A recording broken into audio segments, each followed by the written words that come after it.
Welcome to the show, everyone. My guest today is Sarah Mae Ives. So Sarah and I met about 4 years ago, I want to say, at a mastermind event in Los Angeles that was hosted by Scott Oldford, somebody that both of us had invested in and spent a lot of time with as a guide, a mentor in our entrepreneurial journey. And I mentioned this to Sarah on the chat that we just had, that she had an energy to her that just seemed very calming, and it seemed very trustworthy and authentic. And at that time, we didn't really know much about each other. But what I found out today on this conversation was that Sarah was really in a transition point in her life and her business at that point, trying to figure out how to really share her gifts with the world.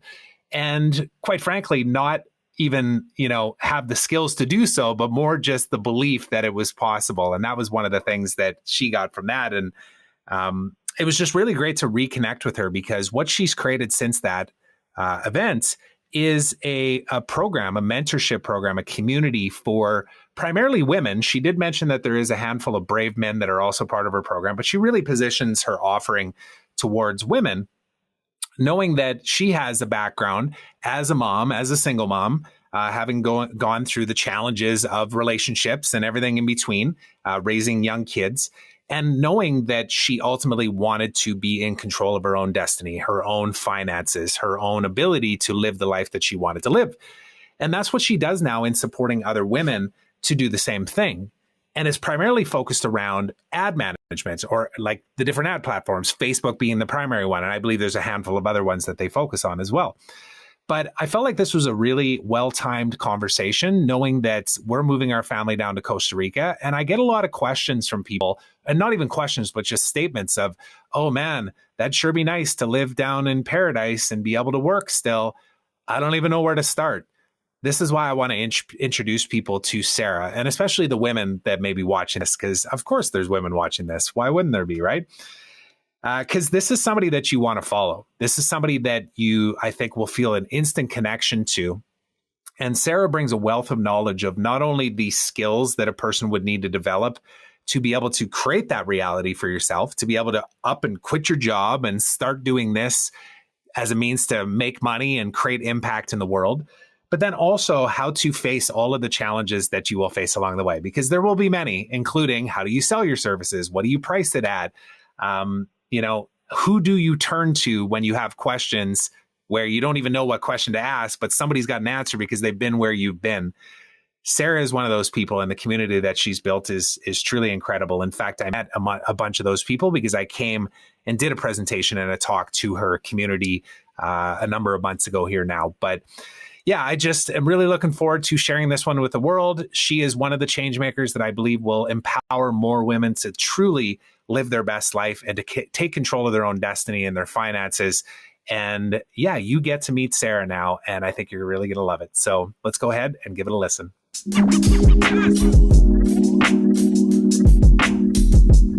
All right, here we go. Sarah, it's so good to see you again. We haven't been in person together for 3 years, I think? Yeah, it's been a while. Yeah, thank you for having me and inviting me. I appreciate it.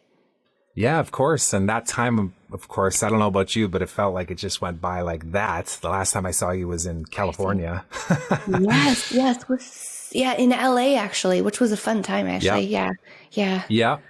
Yeah, and there's only been a few things that have gone on in the world since then. Let me think here. Actually, yeah, we won't get into all that. But I was looking forward to chatting with you, because I remember meeting you and just really appreciated your energy. Like, thank you. There's no other way to explain it, where you're just kind of like, wow, I really like this person. Like, she's doing some cool stuff, but at the same time, she shows up with authenticity and vulnerability, and she's leaning in, and everything's not always perfect all the time, but she's willing to just to dive in, right? That was my first impression of you anyways. And I appreciate that. Thank you.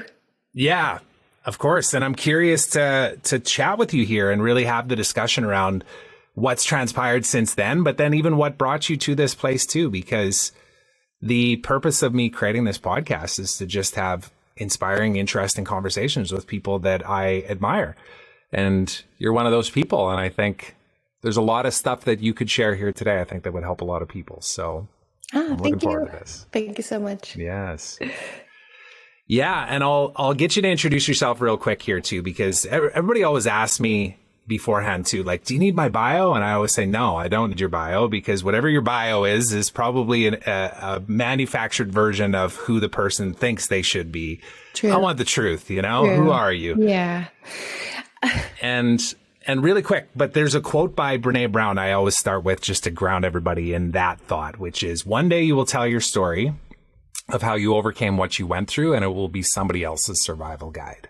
I love that. I don't know if you've ever heard that. No, I haven't, but I love that. That's really cool. Yeah. So with that, I'm going to stop talking, and I'd love for you to just introduce yourself as to who is Sarah. And then I'll take it from there and kind of dive into some of the pieces that I want to get into with you. Okay, sure. And you might not know this, but when we met in California a few years ago, I already knew who you were. And I was actually surprised you were there, because when I first started my business journey in 2017, well, actually the first time, I actually tapped into the stuff you were doing with LinkedIn and stuff. So when I met you at that event, I'm like, oh, that is so cool that he's here. And you were so nice, and just as nice as I imagined you. So I'm really glad we connected at that time. So thank you. Okay. So who I am an entrepreneur. I am an ads manager. I got my start actually in 2011 by starting all the wrong businesses. So I like to say I started all the wrong businesses, so the women that work with me can be a little bit more in tune with the right type of businesses to start. So I got into ads management in 2018, meaning I ran ads for other companies, and then I became a mentor as well. So now I do both. I do ads management, and I also teach other women how to start their own successful ads management businesses. And we've had a few brave men in the program as well.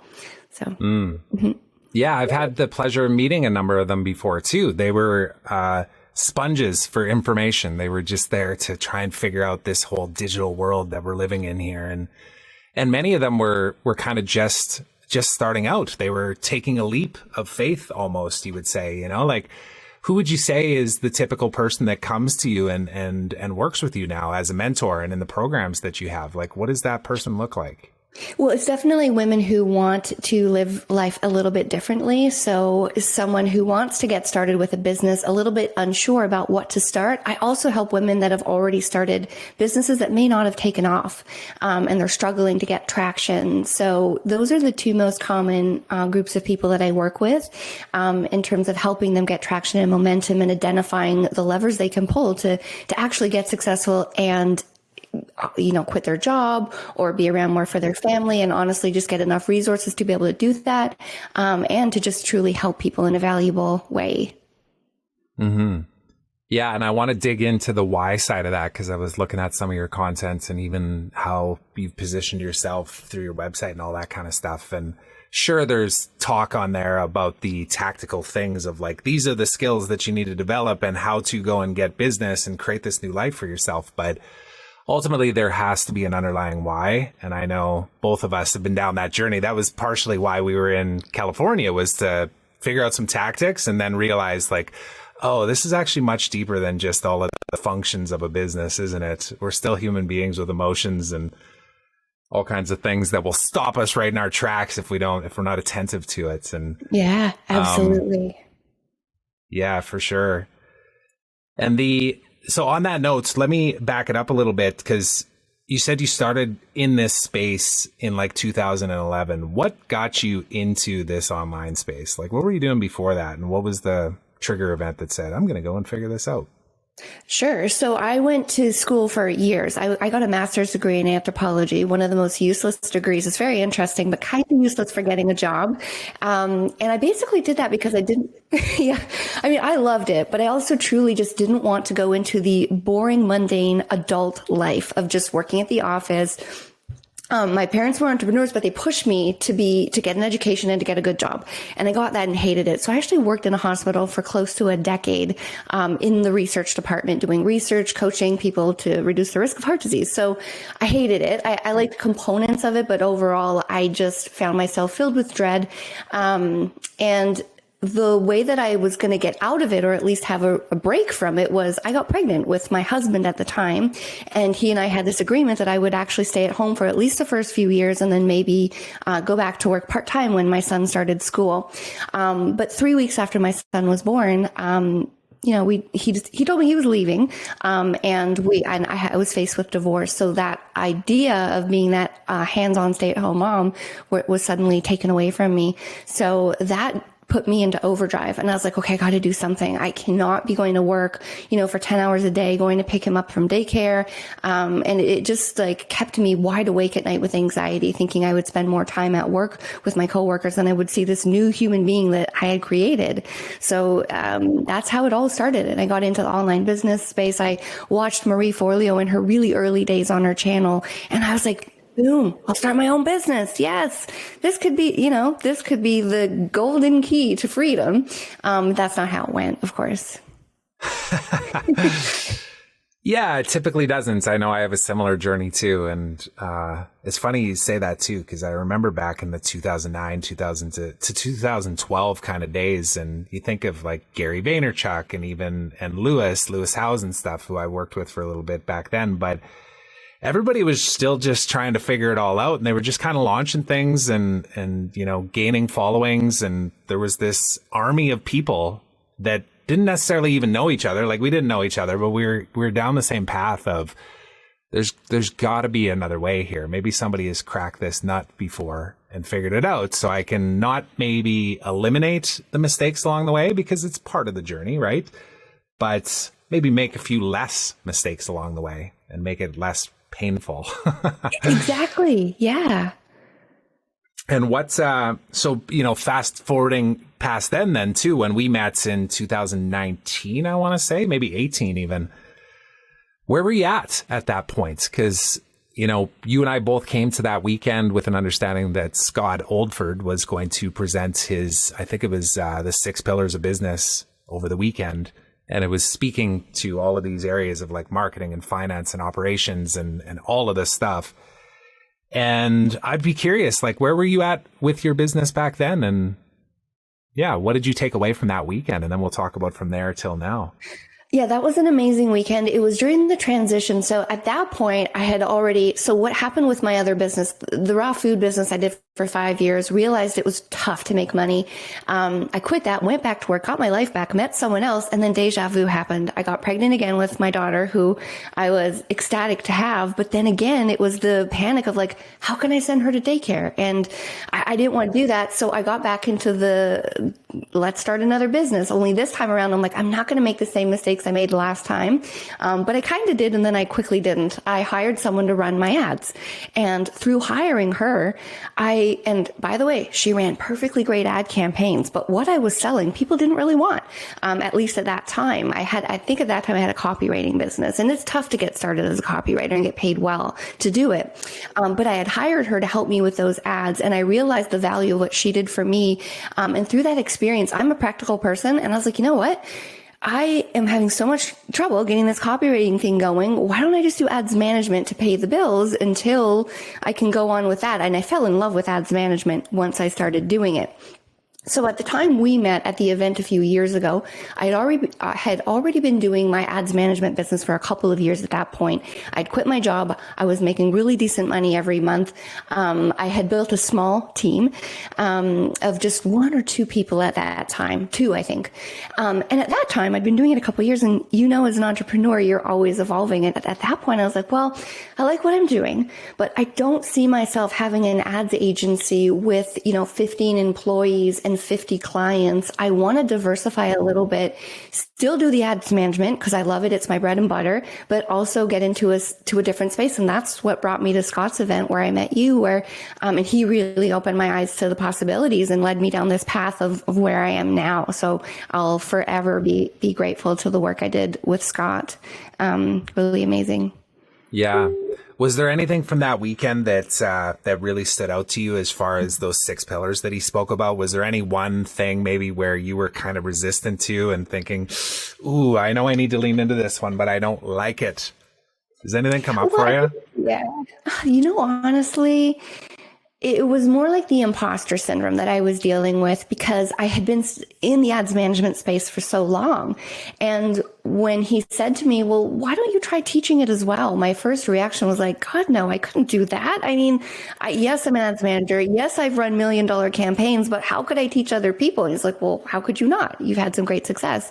So it's really for me was he gave me the permission to honestly just go for it.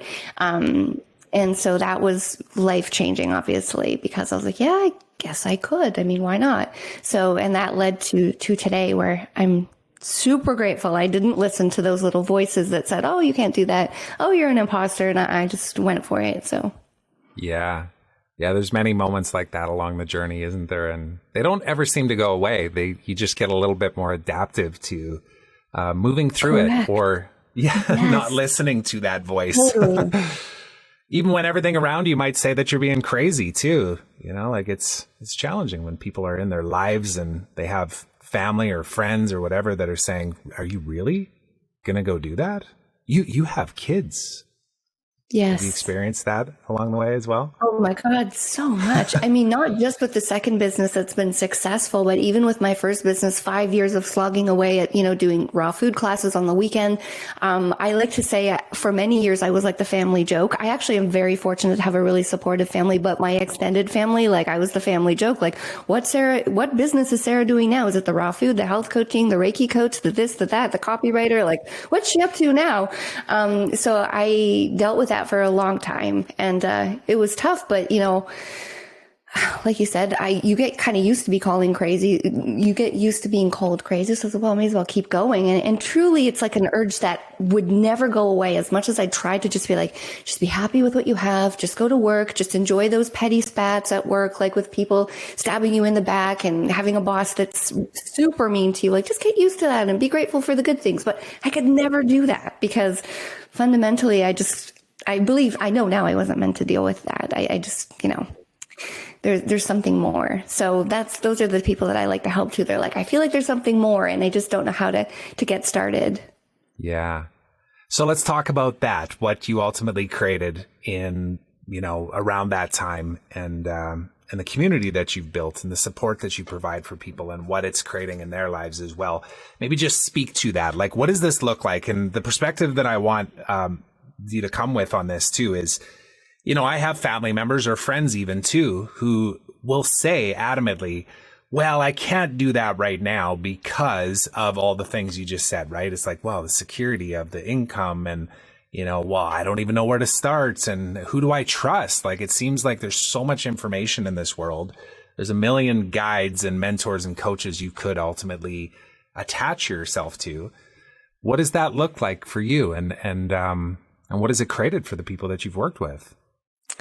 Okay. So, overall, I started 2 years ago. I think we're approaching 3 years, honestly, of doing the mentoring as well. So showing women how to start ads management businesses.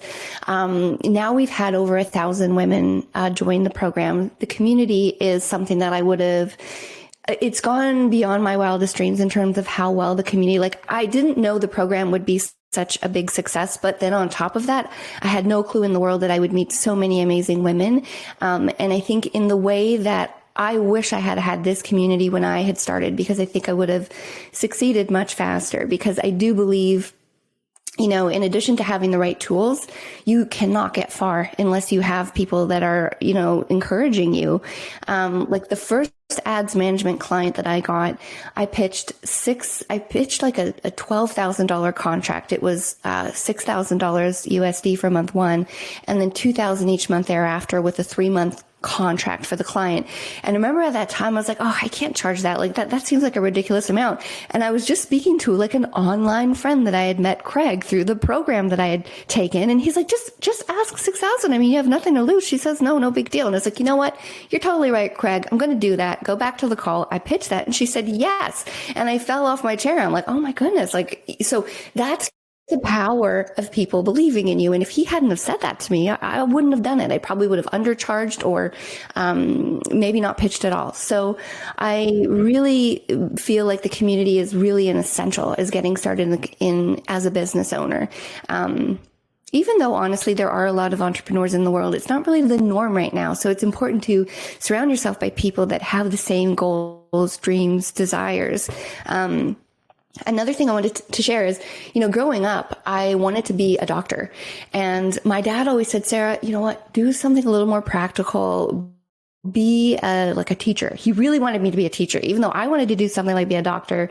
At one point I told him I wanted to be a writer. He said, oh God, no, don't do that. Be a teacher. Anyway, when I went through the anthropology degree, got a job at the hospital, and I started working with doctors all the time, of course, in the assistant role. Like I was their assistant doing their research projects, writing reports, but I was around so many doctors that I started to feel like being a doctor was actually no big deal. And I remember having a couple conversations with my different bosses who were successful family doctors that, hey, it's no big deal. You just like a lot of it is just clinical. There's nothing like, it's not rocket science. You study a book and you get some practical experience, but being a family doctor is a practice. That's why they call it a practice, because you're learning every day. So through that experience of, exposing myself to that, it suddenly becomes more tangible and it's not so magical and untouchable. It's like my dad came from the generation where, they're too good for us. We could never do that. So in the exact same way, even exposing yourself to other people who want businesses and know what's possible, it makes it possible for you. So it's like, it's definitely like air if you're wanting to get started. Sorry, I went off on a huge tangent there, but I'm passionate about it. Yeah. No, it's perfect. I love it. And this is what I like about doing podcasts in general, is just having conversations that allow the person to just kind of bleh. And then you pick up on something and go, oh, we got to go a little deeper on that. And something came up too, because again, I think about the person that maybe listens to this and goes, I kind of like that Sarah person. And I've been thinking about doing this. I think I can trust her and I'm going to go and explore this whole thing. And there's two main buckets that I'm thinking of. One is the skills, right? So if somebody is thinking they're working a job, they don't like their boss, they're dealing with the cattiness, the backstabbing at work, just to paint that terrible picture in people's minds. And they think there's got to be another way. And I see other people doing it. And I see people moving to Costa Rica and Mexico, wherever. You can live wherever you want when you do this stuff in the online space. And then you look at the everything and you think, well, I don't know anything about this. So you need to build the skills. And then the second part is how do I actually sell this too? And you referenced that a minute ago, saying, having somebody that said, yeah, just ask 6,000 for it. And there's a thing that I think that happens in people's brains where they think, well, how is that even possible? Like, how could I even do that? And my question is, when people come in, where do you focus first? Do you focus on like, let's just go build the skills and this is how long it's going to take? Or do you say, look, we need to get you building the skills, but you have to go and sell these services. Otherwise, you're going to go broke before you even get a chance to execute on the skills. What's been your approach on that? Okay, well, I am a very practical person. So I like it when people aren't coming at it from a place of desperation. So sometimes people will come into the program and say, should I quit my job? And honestly, my advice is no, keep doing both right now. Get your nest egg of savings worked up so that if needed, because that's always the way I worked. I just wanted enough savings so I could take 3 months off because I knew no matter what, I could get back my old job in about 3 months or a comparable job. So that would give me the leeway to do that without feeling like I was jumping off a cliff in terms of how I needed to provide for my family and show up that way. So I think maybe a small percentage of people work well under that type of pressure where they're like, I got to do it, broke or this or bust or something like that. But I find for the majority of people, it really helps to have multiple things going. So for a couple of reasons, you're able to learn a little bit slower, and just take the time that you need. And then you're not coming from selling from a place of desperation, because we all know how horrible it feels to be on a sales call and feeling like, okay, I got to make this happen. I'm desperate to make it happen. It doesn't have the same energy and vibe. So the answer to your question is we start off by teaching them the skill. Some people are working. A lot of people are working. There are some people that are like stay-at-home moms and they're able to kind of juggle working, like they are still working, honestly, looking after kids and stuff, but divvying up their schedule. So they're doing a little bit of the program, learning the skill, and then we give them a time frame. So basically after 90 days, we have all the materials sorted so that in theory, in month 2, they're ready to get their clients, and many people do at that point. So that's kind of how we do the timeline expectations around learning the skill. And then doing it. And honestly, there's different levels of learning. You come in at first, watch all the videos, take notes, and then you go into the second, which is testing all this stuff on yourself, setting up your own campaigns. And then the third level of learning is now I've got a client and you're going to relearn everything again. So there's definitely continued levels of learning, and probably mastery after the 6 months or even a year, or honestly, even more. I'm still learning every day. So yeah. For sure. I don't know if I fully answered your question, but you did for sure. And you brought me down another train of thought, which is when people come into a program like this and they're learning the skills, but at the same time, they're moving towards executing on themselves so that they can really apply this in the real world. And then taking on that first client, do you suggest that they do the first few jobs for free or at a discount? Or do you go straight into, no, look, this is the rate that you're going to charge and you need to hold strong and push through that side of the limitations, which a lot of times is the imposter syndrome that you were speaking of, right? Because you just referenced the fact that even me and you, with the success that we've had in different programs and stuff, we're constantly evolving and constantly learning and making mistakes and falling down and getting back up and everything in between, right?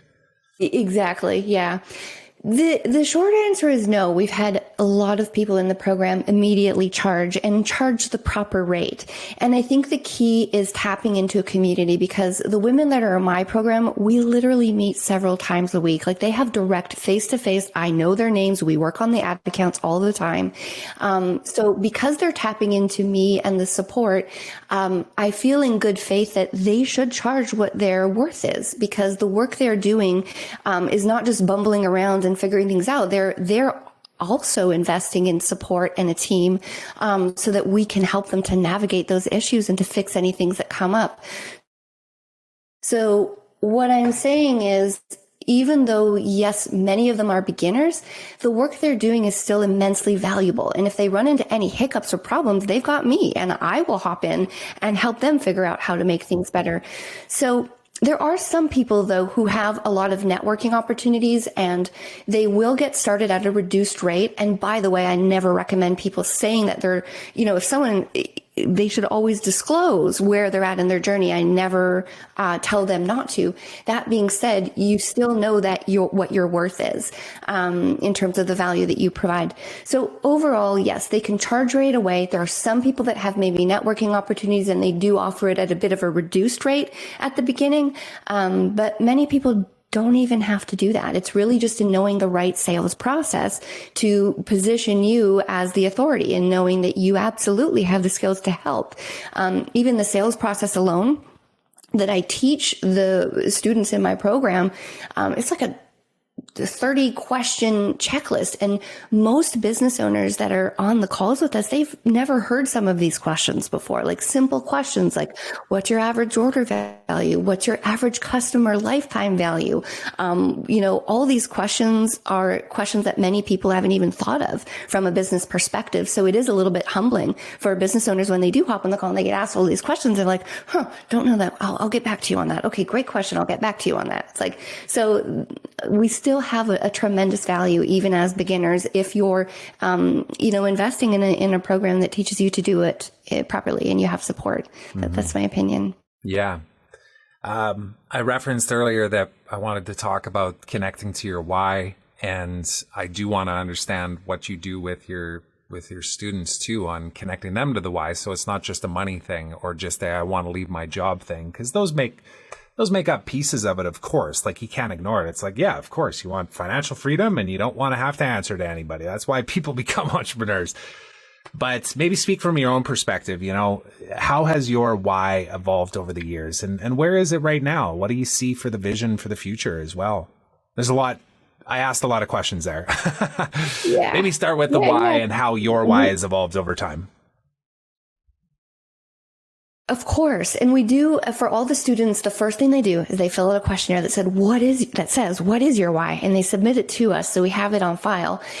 Because being an entrepreneur is just so hard. It's really hard to explain to people how hard it is. It's like how people without kids, it's really hard to explain to them how tough kids are at the end of the day when you're mentally exhausted and the kids are still asking questions all the time. And you're like, oh my God, I need a break. So being an entrepreneur to me has been, equally difficult at times, because of the mental fortitude that you truly need to get through it. There are days where you want to quit, give up, where you think like, oh my God, I'm a nutcase. Why did I do this? And it's really growing that resilience muscle that is badly needed. And I say the only way you get through that is having a really clear why, because if you don't, you will give up, because there are days that are going to be tough. So we absolutely make sure that we do emphasize, like, what is your why? Why are you doing this? For me, my why started out with very just practical, right? Like I'm a creative person.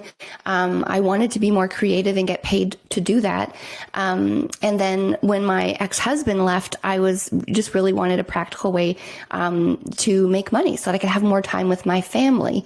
And then as my business became more successful, like I said, I fell in love with ads management, and I fell in love with helping other businesses, walking them through the steps of marketing and how to get better ad campaigns and how to get more leads and sales. Those were huge passion points for me, because not only was it helping their business to be more successful, it was helping them to change their lives. So everyone's business is so important to them precisely because it allows them to have the impact and change that you want. So having that purpose of helping them was tremendously invigorating. And then today it's evolved to not just helping businesses thrive, but then helping women who need more independence. They need more agency in their personal life. I speak to many women who say, I've got to ask my husband permission if I can do this. And truth be told, makes me feel sad, to be honest. Not sad for them. Maybe they're in a life that's great, but overall, if I were in a marriage where I had a husband permission to spend money, I don't know if I could do that. So a big part of my why is helping women to gain more independence and just be able to say, hey, honey, I've got this idea. I want to do it. I'm going to do it this way. And this is my plan, versus being in a position where they don't have the personal agency to be like, hey, I want to do this. I want more freedom. So really the bigger mission is, how many women can I empower to have their own businesses, to make their own money? That doesn't mean that money won't be shared, but just to really give them empower, really. So that's kind of my bigger why. I love that. And the natural follow-up that I have to that too is, you've built this community to create that support system and the tactical strategies and all of that kind of stuff for these women. And I love the why. It obviously is very grounded in your own experience in the last 10, 15 years and what you went through and what you wish maybe you would have had at that time, right? That's always makes the best programs to join too, because you can really connect with the founder and the person and their story. Where do you turn to now for that kind of support, knowing that you're constantly evolving being and you're always leveling up that vision and that mission? What is it for you? Where do you turn right now to find your tribe? Okay, that's a great question.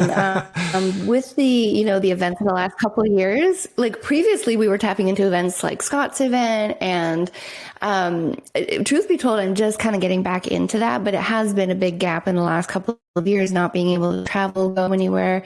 So right now I'm actually in discussions with some groups, but to join, but I truly don't have that community right now. The more money you make, the less people you can take advice from. So it just becomes a little bit trickier to get qualified advice the more success you have. So I would say the women in my program and the sales team, my team overall, I get as much from them as they get as much from me. So, I mean, just in terms of what I'm doing now, I feel so much support, honestly, from them. My team and the women in my community make me want to be a better person. So really on a daily basis, I'm working on ways of how can I show up to be a better person? I'm a huge information consumer of, smart information. I love like podcasts like Ed Milet. I read a lot. I truly believe readers are leaders. I find if I don't keep my brain fresh in that way, I have nothing useful to share with people. I get into that funk of like, well, what could I even say today? Whereas at least if I'm constantly taking in quality information, and I pay very close attention to where I take information from. I no longer mindlessly scroll, that kind of stuff, because it leads us down a rabbit hole. So I'm just very intentional about the information I take in. Yeah. And I have a couple really good friends from my earlier days in the ads agency that I do communicate with. So I don't have any big mastermind groups that I'm a part of right now, but I do get the support I need in those ways. Yeah, I'm glad. Well, I appreciate you sharing all of that and the truth of all of it too, because a lot of times I think people don't recognize what's even immediately around them with your team and your community and whatnot. We always seek outside validation for the next step when actually you have some amazing people, it sounds like, around you that are there to lift you up. Even though they look to you as the leader, you see equal inspiration from how they show up every single day. And yeah, that's how we should be operating, isn't it? Constant evolution, all of us wanting to live best life. What does that mean exactly? It's not just a money game. It's also how we show up every day. And I just started asking this question on the last interview that I did, and I'm going to ask you as well. Is there anywhere in all of this vision that you've talked about and where you are currently right now, where you feel like you're out of alignment or maybe out of integrity with the vision of who you know you are destined to become and who you are today? That's a tough question. Okay, so your question is am I out of alignment with where I want to go? Yeah, so let me rephrase it. Yeah, okay. I see. No, it's a good question. I just wanted to make sure I understood it. No, yeah, okay, then Go ahead and answer. I have a little bit more to add to that, but I think you know where I'm going with that. For sure. If I'm being totally honest, my family life is really the place where, from a business perspective, things are going I could have ever imagined, and I just work my day to keep going because I believe success is borrowed, not permanent. Right? So I'm always trying to get better. Business is going. The company is doing really well overall. I feel much more confident than I ever have in the past in terms of what I can contribute to the world and the people I can help. I also feel amazing about being my two kids. That's all going well. I would say the one piece is out of alignment, and I mean I am currently going through a separation with my partner. So that's something that I've been dealing with mentally for years. It's been a really kind of a tough thing evolving as an entrepreneur. There's unfortunately people that get left behind. And so part of, to be totally honest with you, something that has been tough is I have been going through a separation. I just moved into a brand new house by myself. So that is something that I struggled with for a long time. And then I thought, I need that to be in alignment because I hated showing up for women, giving them all kinds of advice, yet feeling afraid that I couldn't leave my partner, even though I really wanted to, because for so many reasons. So it's not a business thing, but that's the honest answer in terms of where I'm at. Yeah. Mm-hmm.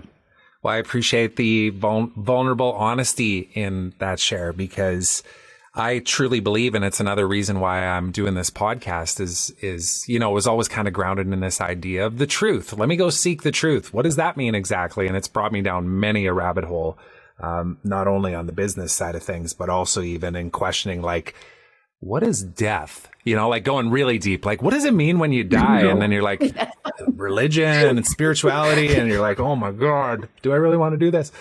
But I think you brought up an important piece there too, which is as you ask those questions or as you go deep and you start to consider, what truly makes me happy and can I actually show up for others in service while I'm going through my own shit?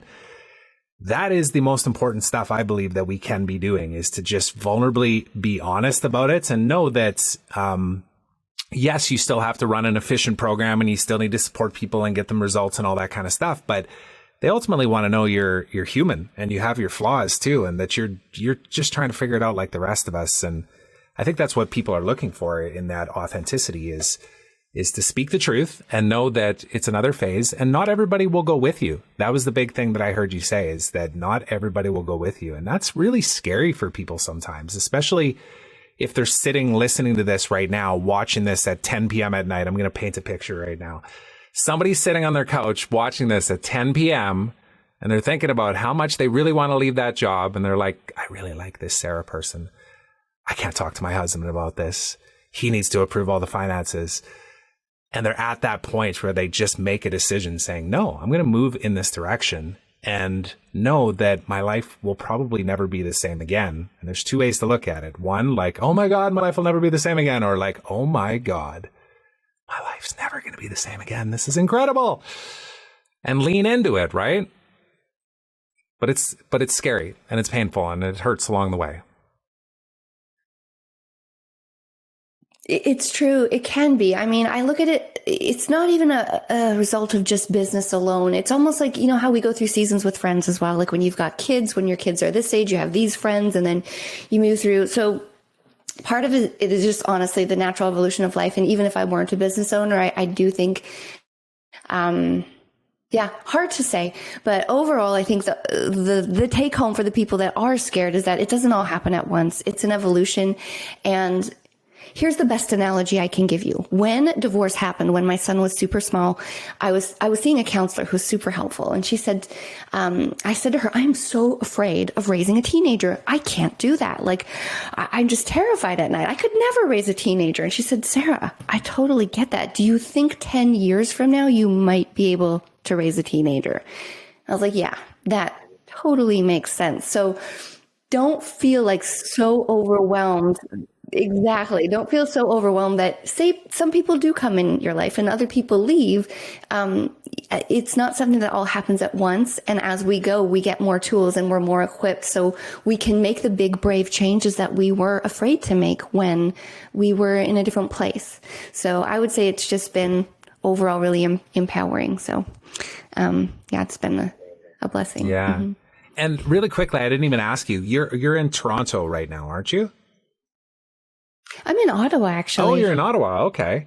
Gotcha. Yeah. What does the vision for that look like for you? Do you envision yourself staying in Ottawa for a while, or do you have aspirations to move around and go to different places or anything like that? So in the last year, I've been rapidly making up for 2 years of not traveling, and I've been to many places, Florida, California, Grand Canyon.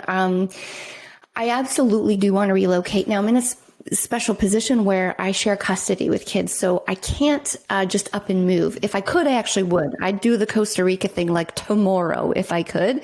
But obviously I share custody with my son's dad, who is a great dad. So I am mindful of that. What I do in lieu of that is I'll be just traveling a lot. So I do, like last year, I probably traveled for 3 months out of the year. And I'll aim to do the same this year too. So, but I've got the 5-year plan for sure to go somewhere warmer, because I cannot deal with the winter. I'm not a winter person at all. And I've been here, for all 41 years, I've lived with the snow and sleet, and I'm ready to stop that. Yeah, I hear you. Whenever people ask us too, like, why are you going to Costa Rica? Usually the quick answer is, why not? Like, of course, why wouldn't we go there?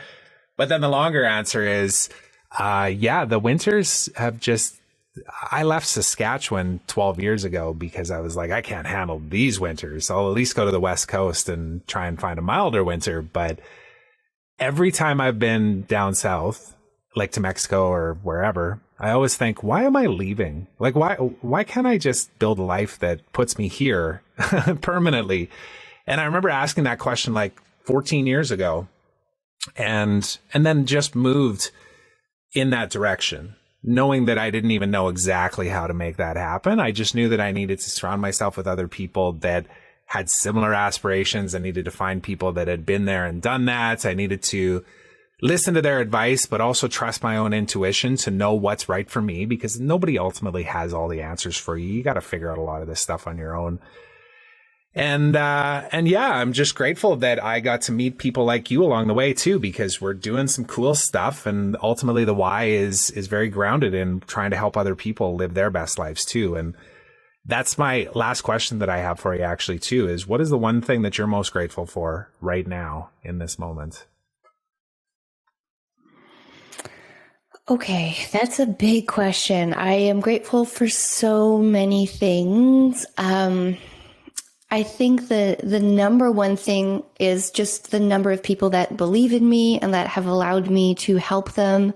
Really, I'm just so grateful to have the community that I've built and all the amazing women that are a part of it. Without a doubt, it's been totally life-changing. They say to me, like, oh, you've changed my life. I'm like, you have no clues. You've changed my life too. So if I had to pick one, that is what I would say is the top of the top. Well, that's a good one. That's a good one. Because even in my own experience of running programs and whatnot too, it can get very easy to kind of look at it from a perspective of like, what's next? What's next? Keep growing.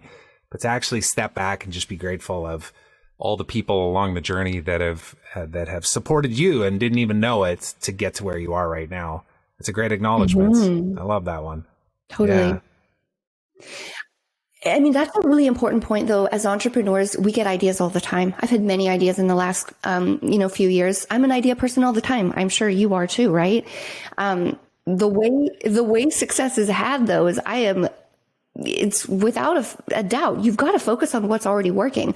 A lot of time businesses or people will come to me now, the women on the calls come to me and say, well, my client wants to do X, Y, Z. What should I do? Well, what is working right now? The fastest lever you can pull is what is successful right now, and do more of that. And that's something that Scott Oldford was instrumental as well, is because I'd often go to him and be like, hey, should I do this? Should I do this? He's like, no, keep doing what you're doing. Keep doing what you're doing. And by keep doing what I'm doing, I've now grown to, where it is now. And it wouldn't have happened if I had been focusing on something else. So I feel like there's a book called The One Thing, which you probably have heard of, but it's really wise because it's like focus on one thing. Literally right beside me as I'm doing this interview. I love it. Yeah, totally. And I think that's the thing too. And I help women in my program because they'll be like, well, Sarah, now I know how to do ads management. Maybe I should do VIP days. Maybe I should do this. Just focus on the ads management right now.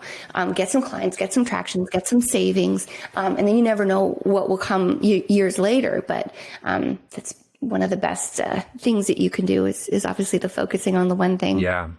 I love that piece of advice too, because I know you just described me because you and I are very similar, right? It's like I get ideas all the time, and it's actually very disruptive around me. Like my wife at times, like I'll come to her and say, I had an idea, and she'll be like, oh God, what now? And I'm like, no. It's not like one of those life-changing massive pivots. It's, and whatever, right? But that I've learned to navigate that a bit too, to know that the one thing to me is about the focus, but you can make small little adjustments as you go, right? It's the massive ones that create big disruption in your personal life. That's been my experience anyways.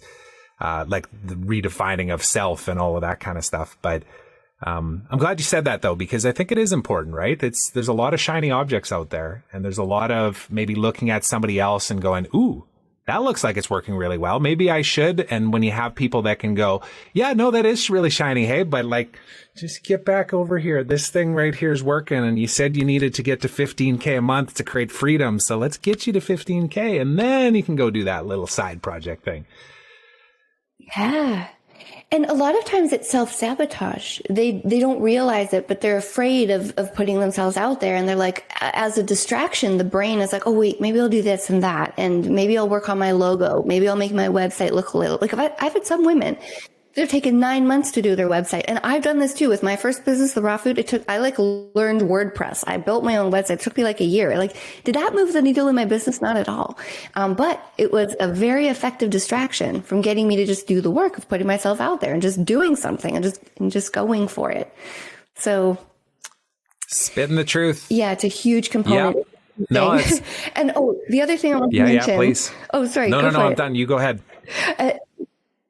when the students come into my program too, I like to say to them at the beginning, you don't have to do this forever, but go on an information diet right now. You have decided to become an ads manager. As much as possible, take my advice and go on an information diet for everyone else. Cut out the podcast, cut out all the other YouTube videos. Just focus 100% on this for 90 days. Give me your attention for 90 days because that will give you the highest odds of success. Because Facebook ads work well. You see all kinds of different things, and that's when you start to wander, and that's where it cuts into your the time it takes to become successful. Yeah. So yeah.